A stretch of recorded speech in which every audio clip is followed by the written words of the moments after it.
सभी साथियों को नमस्कार। साथियों, आज की बीसी में काफ़ी चर्चा हुई और उसका जो अध्यक्ष जी ने लास्ट मोमेंट पे एक बड़ी प्यारी बात कही है। उनकी जो बात है वो बात मैं इसलिए दोहरा रहा हूँ क्योंकि कुछ साथी हमारे बीसी में जो है शुरू में जुड़े, उसके बाद हट गए। तो उसका जो सार है वो जो मैं समझ पाया हूँ वो मैं आपके साथ साझा कर रहा हूँ। वो ये है कि एक तो उन्होंने ये कहा है कि जितने भी हमारे साथी हैं, चाहे वो बीएमएम हो, चाहे वो सीसी हो, चाहे वो डीएमएम हो, मतलब जितने भी हमारे कैडर हैं, जो भी पद हैं, मिशन कर्मी जितने भी हैं, उनकी एक ही जाति धर्म हो, सिर्फ मिशन कर्मी।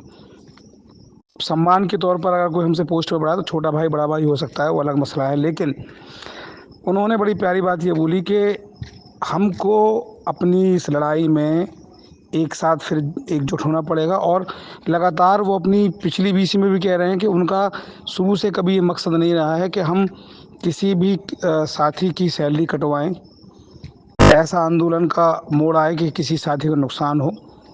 उन्होंने बोला है कि ट्विटर एक बहुत अच्छा माध्यम है और लगातार ट्विटर के माध्यम से हमें अपनी बात को पहुंचानी है। बाकायदा हमारी एक टीम जो है ट्विटर अभियान में लगी हुई है। साथ ही साथ 29 तारीख को जो बीसी होनी है उस पर उन्होंने प्रेशर ग्रुप की बात कही है कि ज़्यादा से ज़्यादा सोमवार को लोग बाग जो है एक प्रेशर ग्रुप के रूप में वहाँ पहुँचें और मोगा जी हमारे आदरणीय अध्यक्ष जी को बल दें।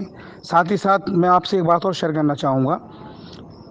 मॉडल सीएलएफ की एक ट्रेनिंग थी, लखनऊ में गया था, वहाँ पर भी कई साथी आए हुए थे अलग अलग जनपदों से।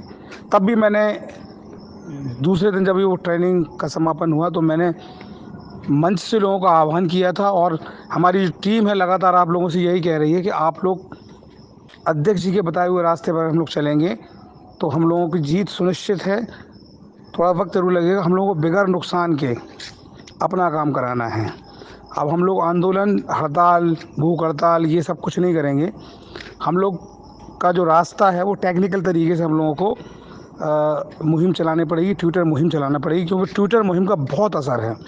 तो उसके लिए हमारी टीम लगी हुई है, वो टीम काम करेगी और सारे साथी जनपद में हमारी ट्विटर जो टीम है उसका सहयोग करें।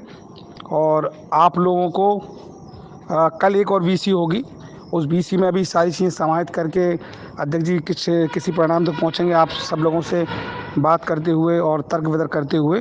और उसको जो समाहित होगा, जो एक जो है पूरा उसका सार निकलेगा, उसको देखते हुए वह जो है आप लोगों से चर्चा करेंगे कल की वीसी में आगे की रणनीति क्या है, आगे क्या दिशा निर्देश हैं। ये तो समझ लीजिए कि उन्होंने ये कहा है कि ये लड़ाई हम लोगों को जीतनी है।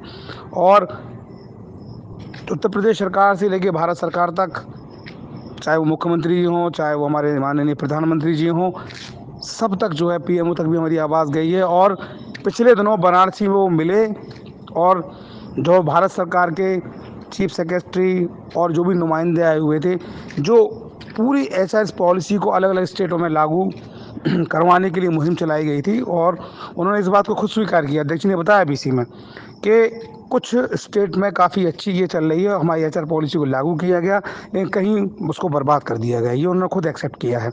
तो ऐसा नहीं है कि हमारी आवाज़ भारत सरकार तक नहीं जा रही है, बस हम लोगों को ट्वीट अभियान चला के और इन पर प्रेशर बना के उत्तर प्रदेश का जो ये योजना है मिशन कर्मियों की, इस योजना में हम लोगों को एक साथ फिर से खड़ा होना पड़ेगा।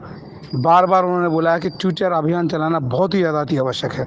तो प्लीज़ आप लोग कल की बीसी का इंतज़ार करिए और फिर से एकजुट होइए। हमें अपने परिवार का, अपने जो है बच्चों का मुंह में फिर से देखना पड़ेगा। और जो है जो उम्मीदें परिवार को हमसे हैं, हमारे परिवार को जो उम्मीदें हैं और जो परिवार बिखर चुके हैं, उनके लिए भी हमें सोचना पड़ेगा। एक बार फिर मेरे साथियों, हम सबको एकजुट होना पड़ेगा, ये अति आवश्यक है। धन्यवाद, शुभ रात्रि। कल फिर मिलते हैं बीसी में और माननीय अध्यक्ष जी के बताए हुए रास्ते पर एकजुट होकर एक साथ चलेंगे और हम लोग जरूर जीतेंगे। धन्यवाद, शुभ रात्रि।